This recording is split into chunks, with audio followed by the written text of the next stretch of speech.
Welcome to Working Dogs and Whiskey. I'm Sean White. I'm here with my co host, Jonathan Moses, where we have open and honest conversations as we dive into the world of dog training. Let me free your mind, your mind, your mind. Let me free your mind, your mind, your mind. Oh shit. So we're introducing ourselves for the first episode here. Trying to get a good flow going, and we just really want to bring a casual conversation to dog training and touch on some topics we talk about pretty frequently that we see across the industry, and then invite more people into it.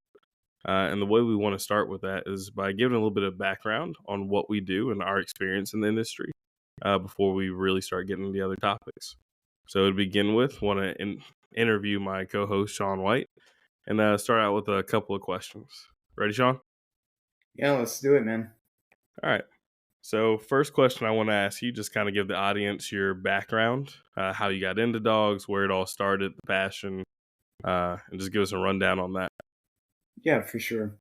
So, my interest started in dogs. I'm currently active duty with the Marine Corps. I'm a dog handler, been in for 13 years now. Out of those 13 years, I've spent 12 of them working with dogs. So, um, anywhere from scenario based training to uh, actually training the dogs for the base, like where they're going to go. And we'll elaborate on that a little bit further in. But essentially, I started my career off in Iwakuni, Japan, and did a process of working dogs and basically getting bit up a lot uh, for to get myself into that community. But it paid off, and then from there I was sent to Lackland Airforce Base, the what we call the motherland, essentially in the military community. So if there's working dog lists or working dog handlers listening, they know where Lackland is and what it's about. But yeah, I got into that and went through basic handlers course in 2013, completed that, and went back to Iwakuni, Japan. I worked a significant amount of dogs in the kennels and consistently made my way up to a quote unquote trainer there, even though I didn't know what I was doing at the time. But All right. So I kind of want to touch on that a little bit now that you yeah, bring it up. So I know you said you ended up going to Lackland to train dogs to send out to the base, but yeah, what was the difference, being a trainer there and then your experience in Japan where you got moved up to a trainer? I yeah. guess the experience level? Yeah. So when I started out in Japan, I worked a drug dog for about maybe 9 months or so before just the hierarchy of things. We had people moving in and out. Operational level is kind of different than what we ideally want. But I was able to essentially just move up to that position just by seniority, I would say, more so than experience. Um, and that was kind of the criteria for that. Um, but working at that level, I was able to go back to Lackland. So I did do the basic handlers course, which is the fundamentals of dog handling for the military perspective. And then I was fortunate enough to go to a program that's called Train the Trainer, which is basically you get sent back to Lackland, but instead of going as a student to handle dogs, you actually go to the developmental stages of training the dog. So a dog is imported into Lackland from Europe, and they don't. All they have is drive, essentially the criteria for a ball, and then you just leverage that drive and channel it into detection work, into basic obedience and bite work and things like that. So I was privileged to be able to go to a course where you spend 6 weeks just learning that. And I think that was a very critical part of my development in dogs, learning how to train dogs, seeing from the ground up. And I will be honest, it was a very compulsion based system, the way that I got to see it. And, rightfully so. That's how a lot of people are being or been brought up in the community. But it's good to see that it's migrated. But anyways, I did that, and just through that experience alone, kind of gave me some leverage when I went back to Japan and knew how to fix certain issues that our dogs were having, from detection issues, false responses, or false indicators, if you will, to dogs not releasing during bite work and stuff like that. It gave me a very rudimental foundation on how to address those issues. And that's how I kind of migrated to the trainer position when I was in Japan. Okay. So from Japan, where did your career end up taking you? After that, where would you end up? How would you end up back at Lackland training dogs full time? You just kind of want to go over that real quick. Yeah, for sure. So from Japan, spent 2012 to 2014 in Japan. Moved, got orders to Miramar, California. Basically, San Diego, California is where the base is located. And there's a funny story there. I was put there as just a regular military police, which was my fucking nightmare. Um, and that was supposed to be the trajectory of my career there. Luckily, we had a civilian cop. He got to move on to TSA, and so that opened a position. They need a handler there, and I just fell into right place, right time. Fortunate. So I got to go to the kennels and didn't have to do the regular cop stuff. I didn't join to be a cop. I wanted to be a dog handler. I wanted to find bombs, all that good stuff. So, uh, so I joined as a dog handler. Went there. Same kind of similar situation. They we'll talk about the dog that they gave me in later episodes, but old Xerxes, we've gone over. Yeah, we'll definitely go into depth. That was a hell of a dog. Great dog, but Yeah, I've heard a the lot of temperament. Xerxes stories. Yeah, dude, a lot, and I have a lot of permanent scars from Yeah. him. But good dog. But anyways, they gave me one of the toughest dogs that they had there, um, based on my prior training, going back to Lackland for the train the trainer course that I mentioned earlier, and so that kind of put me in the realm of, all right, he knows how to handle a dog. So, anyways, I did my time there. Again, moved up to the trainer position in that kennels, and it worked out. And to be honest, I still don't know how I got orders back to Lackland. I'm assuming it was probably through word of mouth, maybe. Because I did go to another additional follow-on course, which is we label as the Kennel Masters course, which is basically they teach you how to operate kennels on the administrative side, in some respects to dog training, and a little bit more intensive. But it's primarily, when I went 2016, it was primarily focused on like the paperwork, because you're already dealing with drugs from the DEA and stuff like that. So you have to be very on top of your paperwork and procedures for transporting explosives and stuff for training aids and all that. So that was the primary focus. But while I was there, we did get assigned dogs that had specific issues. You had to train through it. And I remember my instructors were very impressed on how I adapted to the issues that my dogs were having. And then how I was creating a good system with, like, I would say minimal conflict at that time. And so I'm assuming maybe that was a way that I got referenced to go to Lackland as a trainer. But anyways, in Okay. 2017, had orders back to the motherland, and showed up in September, and it was a completely different element.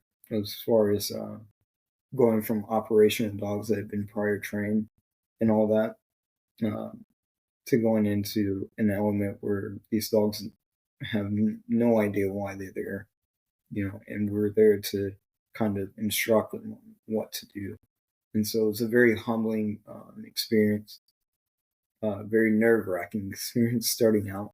But but yeah, no, I enjoyed it. My time there, I met a lot of good people, a lot of good trainers, and got to experience a good bit of like how in depth you can go with a dog and just unlocking a lot of stuff there. All right, man. Glad to hear it. That's a good summary that kind of leads me up to about the time I met you, shortly after your time at Lackland. Uh, but a lot of what you did sounds like you hit a lot of different stages pretty early on in your career, where you went through and had dogs that were pre-trained or already had a level of training coming out of Lackland, and more Mm. troubleshooting, which probably involved a lot of training the people as well as going over issues that were developing or being caused at the kennel. So I know that gave you a wide area expertise there. And then going to untrained dogs and instilling all the training kind of gave you that full circle picture, which is pretty cool. Definitely one of the better trainers I've met when it comes to really evaluating what the dog's doing and what's causing certain things. And I know that's kind of the big thing, like me and you talk about all the time, is why is the dog doing this? What's the root of the issue? How do we fix it? And I know that's kind of where you're at now in your training philosophy, is how do we mitigate that, or how do we fix issues that have popped up and get to the root? But something you touched on earlier that I feel like a lot of people start out with is compulsion based training. Like, I don't know anybody who didn't really start there. Maybe some of the newer guys that are coming up that we're trying to help out, but it seems like every trainer gets into it, and compulsion is the way to go. It's the first thing we learn. Where do you pick that up at? Where do you start to steer away from that system? And where do you think it's still needed? Because we've had several conversations about how compulsion has a negative connotation to it, but really it's still something that's needed in dog training. Yeah, as far as the compulsion state or compulsion training, Yeah. um, it started. I mean, I think it stems from that's just it's almost an instinctive in humans. Like you don't know the animal in detail, when you're starting out. And it's just the classic, like, oh, you got to, he's establishing dominance. Like I remember being in the basic handlers course. And granted, this is what we're in 2024, so it was about almost 12 years ago when I went through the course. I'm sorry, 11 years ago when I went through the course. And they were telling us stuff like if a dog puts their paw on your boot, they're trying to be dominant and you have to correct that behavior physically. So, and I'm Yeah. not trying to shit on the military by any means. It is No. migrated. So if people are listening, like this has gotten better, it's not, Yeah. Yeah. The it's evolution just of how I dog training. started. Yeah. And, but it was like little things like that. So for me, it started with like the dog is trying to establish dominance, and I think that stems from just not understanding like how dogs process things, understanding. And so it was when I say it was compulsion based, it was just a lot of corrections. It wasn't anything strenuous. They weren't telling us to like do craziness to dogs, but it was a force based system. Like, okay, you tell them to sit, dog doesn't sit, no, and apply a meaningful correction via the correction collar or choke chain, some people would refer to. So that was kind of the beginning of like how I understood how to train dogs. But as I went along, especially going to Lackland, understanding that um, that was a way to do it, and then seeing other trainers. So I have like a good mentor, Angel Landrow, and he was one of the few people that ventured out to like civilian seminars and stuff like that, and would understand how to do things a little bit different. And it's funny because I'm not gonna lie, we kind of ostracized him a little bit um, because he wasn't falling in compliance with the compulsion-based training and stuff like that. But he was the one that kind of showed me, all right, look, you have to understand the dog's perspective and what it's doing and how it's learning and stuff like that. So, um, getting involved with him did take some time, but that was really the peak of like my understanding of dogs, and like there's another way to do it, and taking a more balanced approach, giving the dog an opportunity to learn, and then once the dog actually learns, knows what it's supposed to do, then you add the aversives and things like that to make it reliable, so to speak. Because at the end of the day, the dog does have to go to another base, interact with another handler, and stuff like that. So, And I know something me and you talk about a lot is people will say like, "Oh no, this dog just likes punishment," or, or "No, he wants to be corrected." oh my And god, we're like, "Hey, yeah, there's no Damascus dogs out there." If he truly knew how to avoid the punishment, and if he's as high drive as we think they are, uh, they would do what they had to avoid punishment and get to the reward. So it's definitely a big evolution in training, going from a compulsion based system, which again is needed in certain aspects. But I know something we talk about is the higher drive the dog has, we almost feel like we should be using less compulsion to a certain degree, unless we're going back troubleshooting and things like that. But sounds like you kind of hit a full 180 there in your approach to it, just kind of out of necessity almost, or seeing that there could be more done.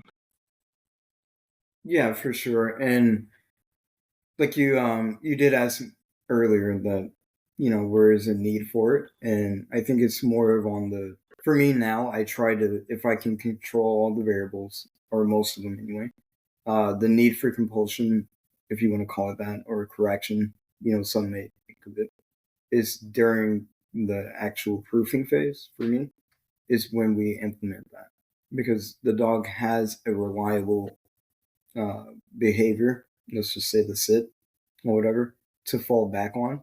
And if I need my dog to not react to something or whatever, then I can layer the aversive. But it has to be very well communicated to the dog that sitting is your best option and all that. And then same with any other behavior, healing, whatever you want to call it, outing, and all that before I layer the aversive.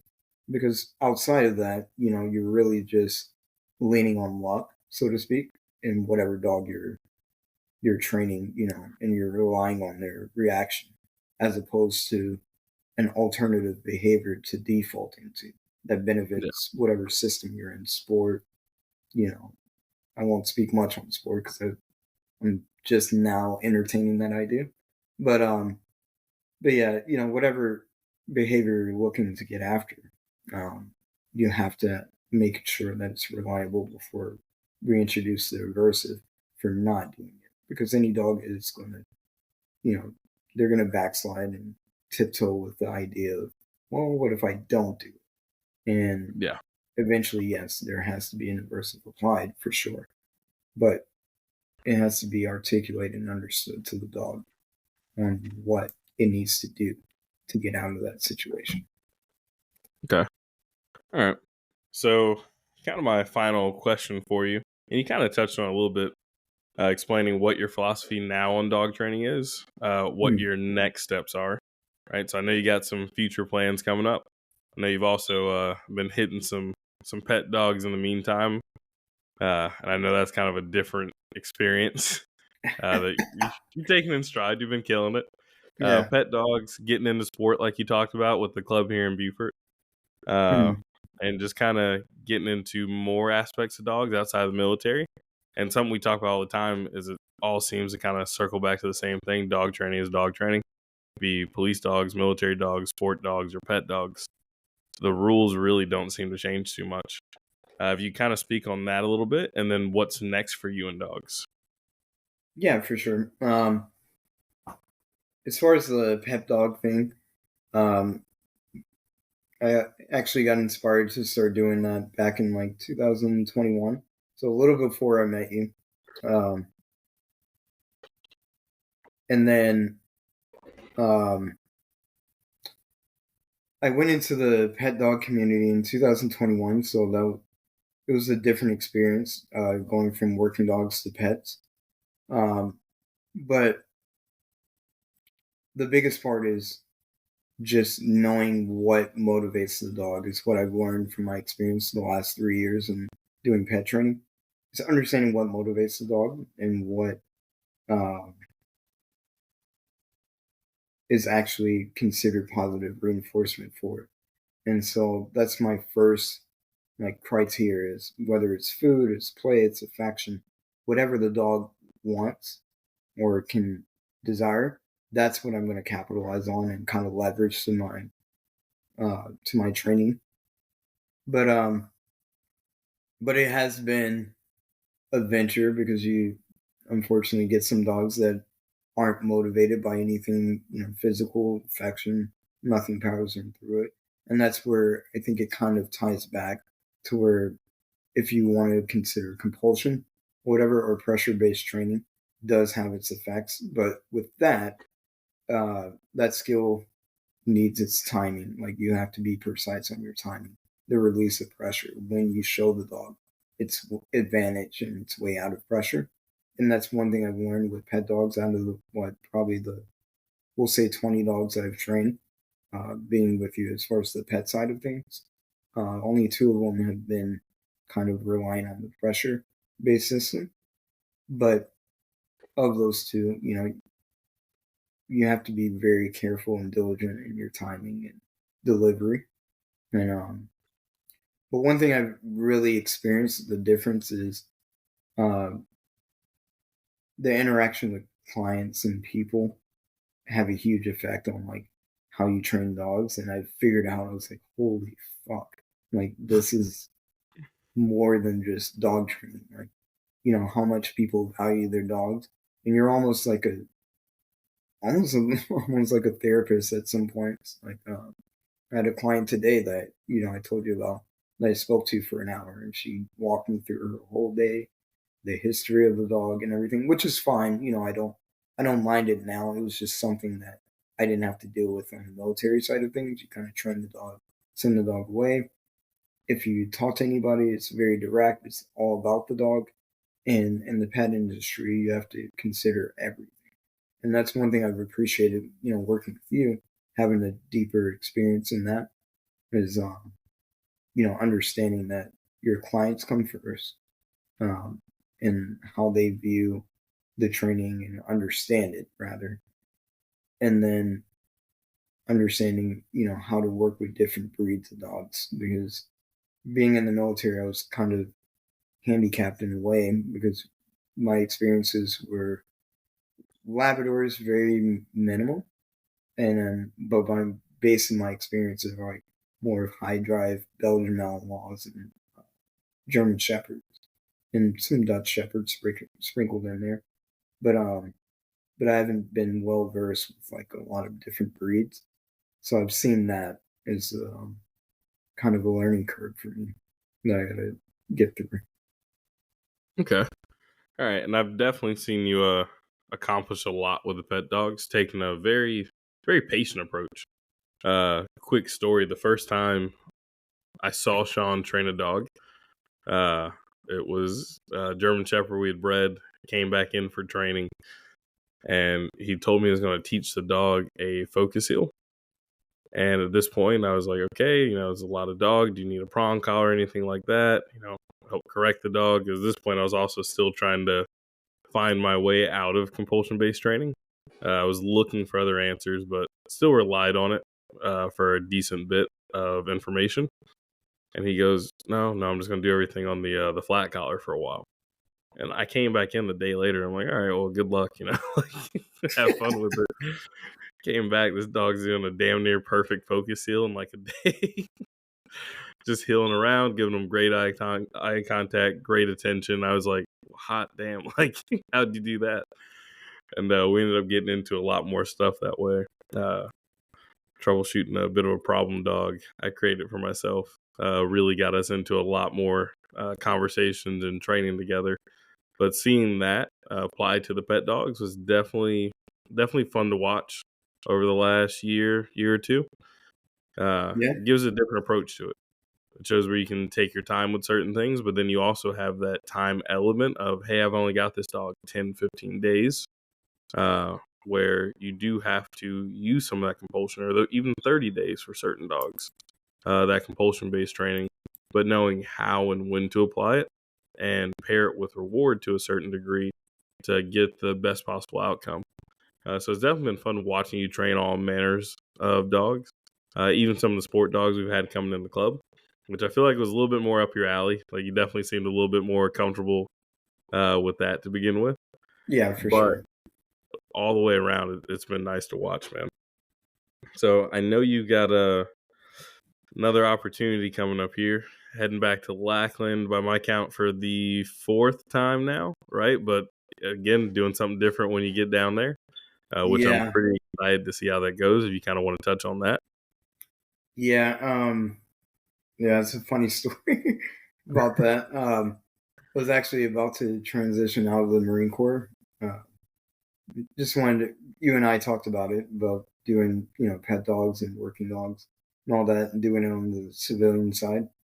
And fortunately, unfortunately, in some degrees, but last minute, literally a week before my window to reenlist and stay in the Marine Corps was about to close out, I got a call from my program manager for the all things Marine Corps Canine, which was phenomenal. And reached out to me. He's like, "Look, man, I send a message out.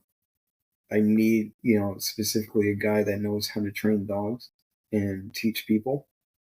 And your name got brought up repetitively." And so I was pretty honored to hear that. And I was like, "That's great, but what is the job?" Like, what's going on? So, and he was like, "No, you'll get." He was like, "If you want to, if you'll stay in, I'll get you orders back to Lackland Air Force Base to train dogs in a slightly different capacity. Um, it'll be more of working off leash training with electronic collars and um, doing tracking and stuff like that. So not the same capacity when I was there from 2017 to 21, where I was doing on leash training predominantly and detection work. So now we're taking the dogs that have been trained in Lackland, and I'll be fortunate enough to continue their advancement with not only just the dogs this time, but even being able to coach students as well, other Marines, on how to use, electronic STEM, which is something we can go deep into a little bit later in some future episodes, specifically on how we use it. But I'm very blessed and looking forward to the opportunity to be able Oh, to yeah, instruct in that capacity and definitely work with some absolutely, dogs man. again. Something I feel like we kind of touched on briefly, but we didn't really get into it too much. I'm gonna kind of toot your horn here for you here. Oh, Uh, here we go. so you're getting ready to go down there to teach, but even when you got here, you're probably one of the better teachers I've had. Probably the best, honestly. I can't think of anyone who's taught me better outside of a couple of seminars. But as far as in-depth explanations, patience, even showing me teaching the person is almost very similar to training the dog, and the aspects of the Yeah, way you build up to certain topics. Uh, and just kind of going through that process. Really looking forward to see you getting down there and expanding on that a little bit more and changing that program up for the better, hopefully. But yeah, phenomenal teacher, man. The way you break things down, explain it. I know we had a couple of snafus early on in the training. I accidentally sent a dog on you yeah, before you were ready. And you stayed calm. We worked through it. We reset. We got the next couple of reps, and it was smooth sailing after that. But as far as your ability to teach, I was really impressed with that. And I remember one of our early conversations, probably a month or two after we met. I was talking to you. I've got again, problem dog named Apex, and a lot of his problems stem from me and what I was doing with him. But yeah, I was like, hey, man, look, I'm not here to talk to people, train other people. I'm just here to train the dogs. I'll deal with my clients. But yeah, I don't see myself teaching and training. And now it's funny because we've put together a course for apprentices. We've had 2 people go through it now. Where we're here developing training plans, getting ready to host some seminars or workshops. And now it's all about teaching. Teaching seems to be almost like the highest form of dog training, because you work with a dog, which after a certain degree becomes pretty fluid. But now we're really focusing on how do we train the people, whether it's owners, handlers, you name it. We're putting a lot of time into teaching, which is something I'm really excited to see you do that to its fullest capacity down at Lackland. Because you're a phenomenal teacher, man.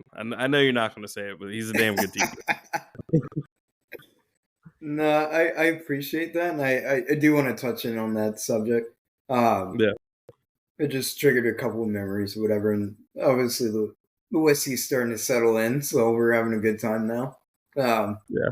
No, but being at Lackland, I will say was it really developed me. I love dogs for sure. Like I do enjoy training dogs. That is, my little therapeutic space.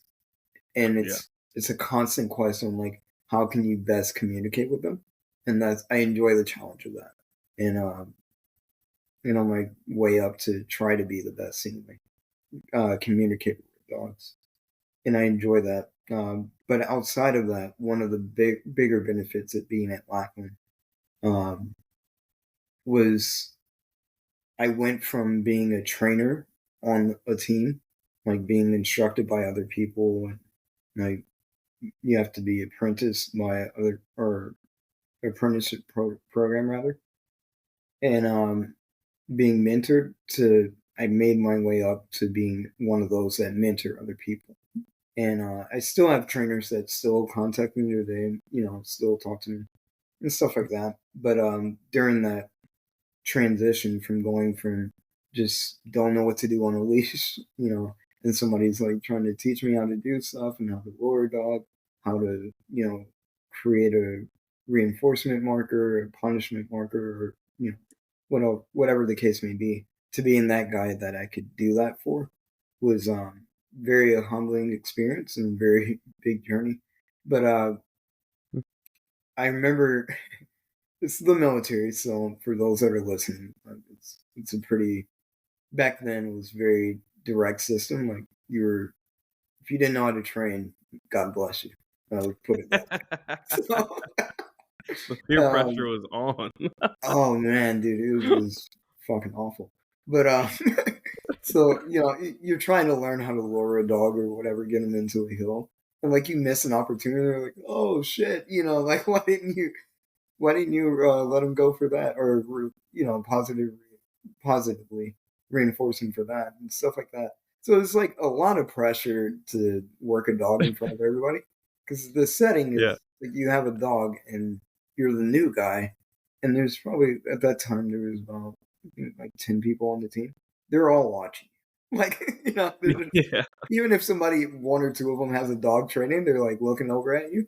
So the pressure's on, and but yeah, and that was one of the things that I wanted to change about that place was like, I don't want people to walk in there stressed. Like we already know you don't know how to train a dog, so there's no need to imply more stress. So that was one of my motivators. Was initially I just wanted to be able to train a dog and just be left alone, like grab my 3, 4 dogs, whatever the case may be, train them, and nobody speaks to me. I just do my thing. That migrated into where I was in a position early on, just them evaluating my abilities to train dogs, get them through their system at a pretty expedited rate. And they ended up making me, again, one of the trainers, like one of the guys that looks at the new guy and is like, do you know what you're doing? And, Yeah. but I didn't keep that mentality. I was very direct on like the instruction part.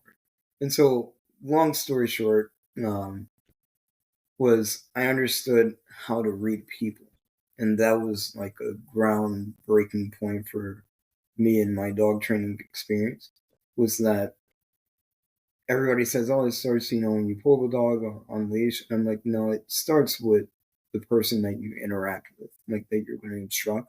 You have to put them in good capacity for training, and that's how clear instructions go across, and they go a lot more fluidly than just constant criticism and feeling negativity. And I'll definitely share some more stories. I don't want to linger too much on that. That's for later episodes. I have a fuck ton of Yeah. good stories about doing that. But but yeah, that's definitely the bridge, and I appreciate that hearing that feedback from you, knowing that that system still works.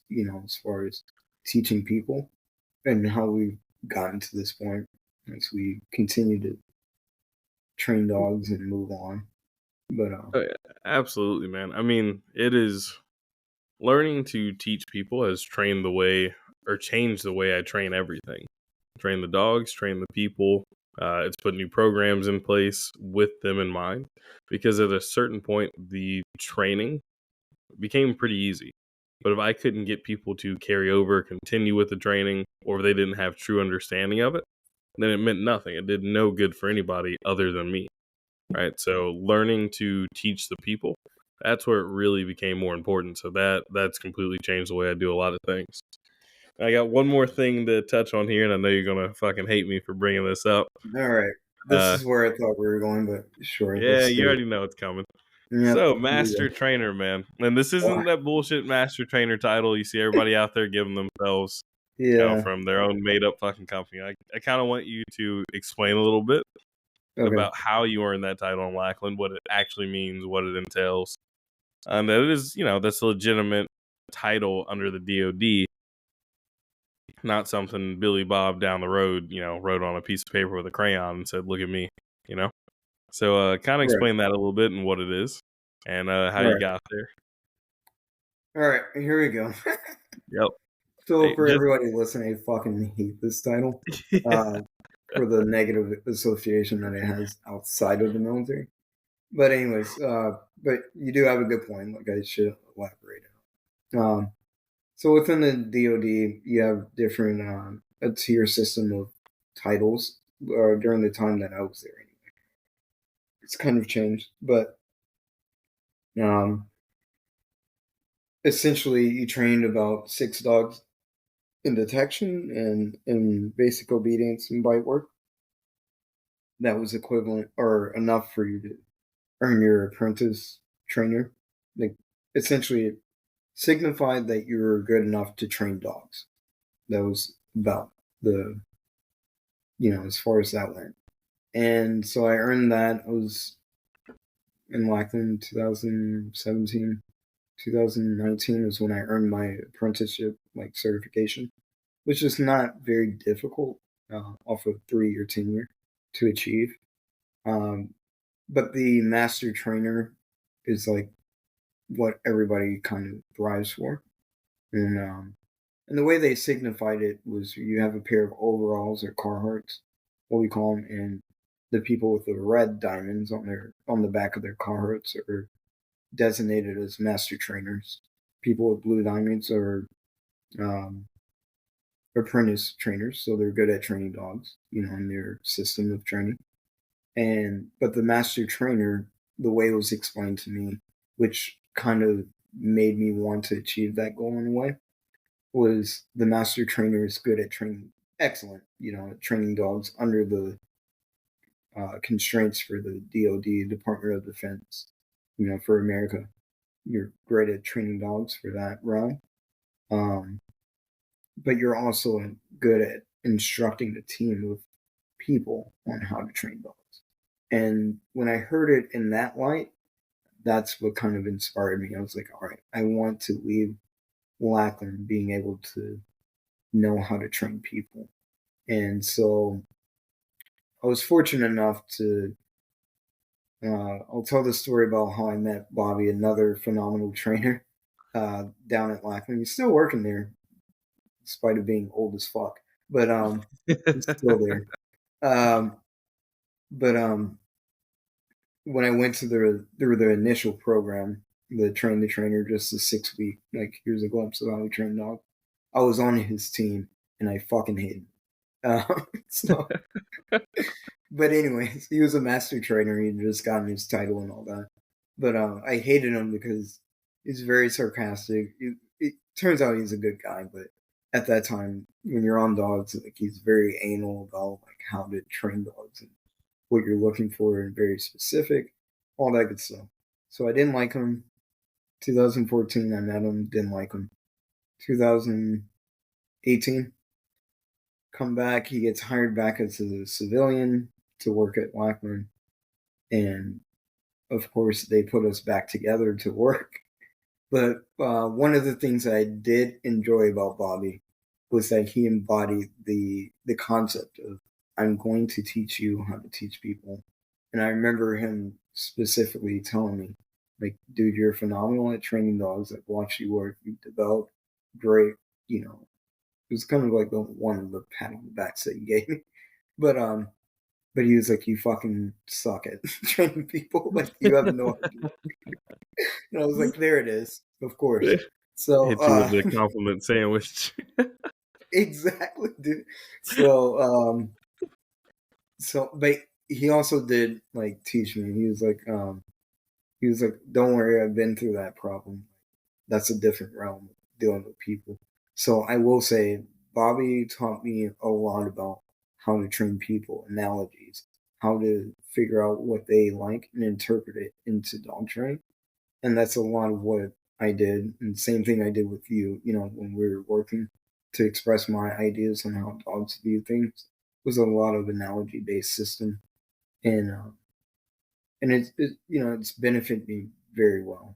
So I'm very grateful for that experience. But during my tenure in Lackland, to kind of wrap things up as far as that story, um, I went.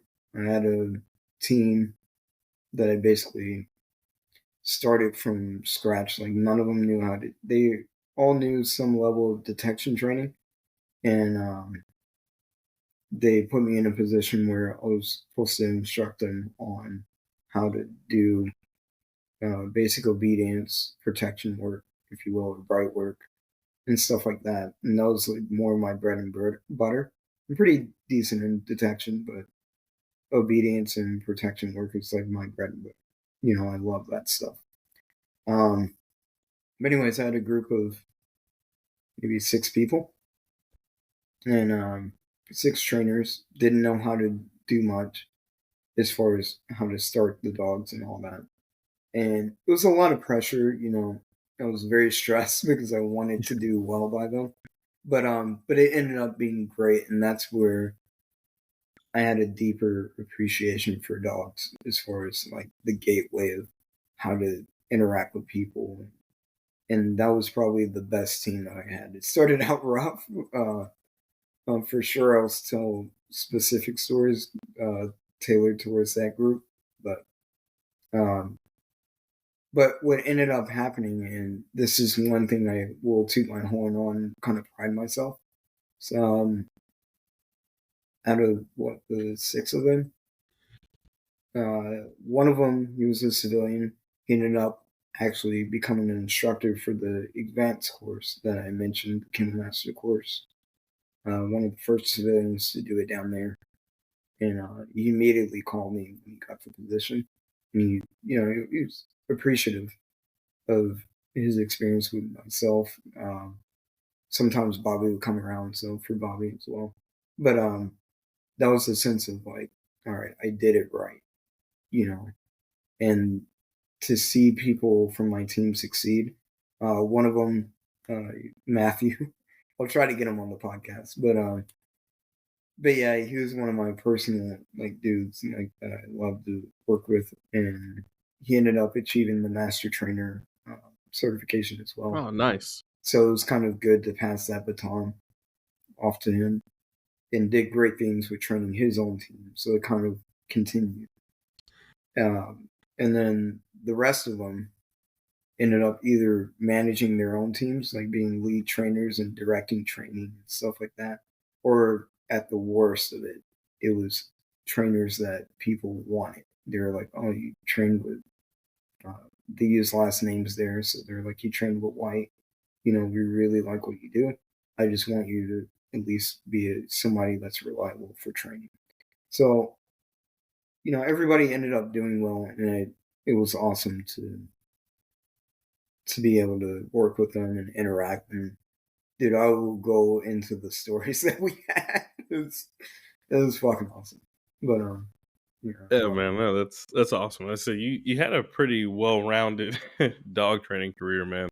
Being able to see it from every aspect of the military, and even now you're going to go see it from a new aspect. So you're pretty well versed in that area of dog training and that system, which is awesome. And then applying that to other things, like we always say, dog training is dog training. Pet dogs, working dogs, it doesn't matter. And then being able to apply that teaching skill and then see other people start teaching, I know that's got to feel pretty good. I know something we always say is, dude, the way dogs connect people is unbelievable. It seems like every dog trainer is a recluse, and they just kind of get into it to train the dogs. They're like, hey, I'm just here for the dogs. And then we start to find our people, or we figure out how to articulate for the dogs and what's going on and advocate for them or teach people what the dog is actually thinking. And it just has a way of bringing people closer together, which has definitely been the case. I feel like over the last 2 years that we've been doing this. So it's been fun, man. It's definitely been a good thing. Anything else you kind of want to add there? Where can we find you on social media? Any platforms, anything like that? Helping Hands Canine, anything we can shout out? Oh man, no, not the helping hand. We'll let that one. We'll let that one go.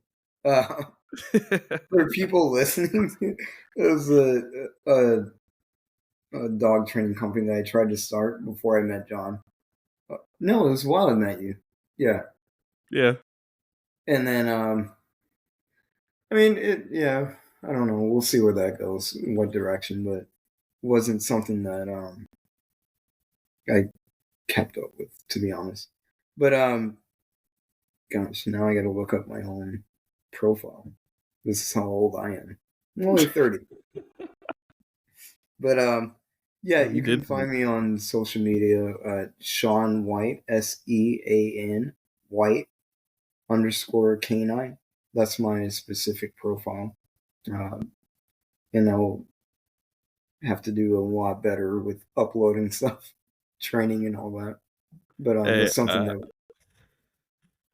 I was gonna tell you what your username was. Oh I shit, figured I'd let you look for it. dude! I'm sitting here. I'm like, what did I change it to? But yeah, that's how things go. But nah. But I mean, as far as I know we're joking around, but I definitely do need to stay on the social media side of it, I guess. For sure, man. Much as, You're one of the better trainers out there. What makes you such a good trainer? We all make mistakes. We all do certain things that we would sit here and harp on ourselves about. But the way you articulate yourself and the way you explain so people have understanding, that's something we need to share, right? That's what this whole podcast is about, is sharing that information so others can use it and that knowledge is more widely spread. So yeah, I'm gonna be on your ass about that social media, man. I know yeah. we're saving videos right now, but March hits, we're dropping them every day. Let's Okay. do it. All right. So it's recorded. It's live. I'm going to be more proactive for sure. Yep. Sean White _canine. Here we go. Yep, there it is. So All for right. the background on this bucket, no, I'm very reserved. Like I don't do a lot of advertisement. I'm very straightforward and doing stuff to help people. Honestly, is my main mission, and that's kind of like my, if you will, mission statement for the podcast is to hopefully we can get people on here that have contrasting, opinions on how we train dogs, so we can find something, a middle ground essentially, that'll benefit other people and the listeners, whether it's just trainers, you know, dog owners that clients, past clients, we can give them information on, better systems, how to stay motivated to train your dog and stuff like that. But yeah, but part of my downfall is I'm a very reserved person. I don't do much, advertising and all that. But I'm definitely tapping into it now. So from All right. working with you and all that, so Yeah, glad to hear it, man. You got to put it out there on display. One of the best trainers out there. And it was hard to find anything. I remember we went through your Instagram. We were like, man, we're like skipping through to find dog stuff, and now it's starting to become more frequent. You're putting your stuff out. So glad to see that, man. All right, I think that kind of wraps up the first episode of Working Dogs and Whiskey. shit, man. Going over myself and Sean. And we'll kind of go from there, but we'll be back next week for the next episode. Yeah, for sure. All right. All right.